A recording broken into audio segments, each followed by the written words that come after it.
देखिए जितना जानी इकट्ठा भइल बा लोग आ हम अकेले बानी 6 गो धामिन पे हो गेहूं मांगे देखिए कहते कि 6 गो धामिन पे एगो गेहूं ठीक बा।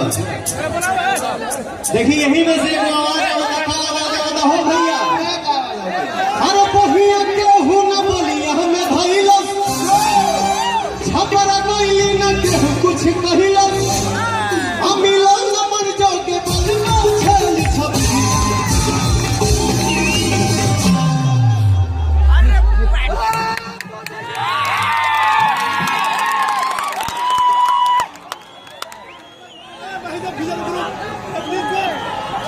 जल्दी करिए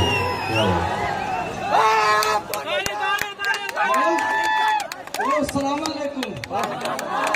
पवन भैया को हमारे तरफ से बहुत बहुत प्रणाम। मैं इनका सबसे बड़ा फैन हूँ, ठीक है। और उनको मैं ये वर्ड देना चाहता था बहुत टाइम से, मगर मुझे कोई आदमी देने नहीं दे रहा था।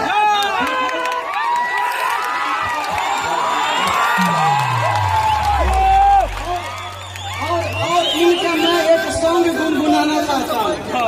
प्लीज आप लोग रिक्वेस्ट कीजिए कि मुझे गुनगुनाने दें।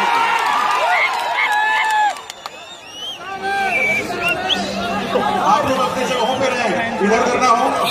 जी चलू जान तू तो सब के ध्यान ऐसन चले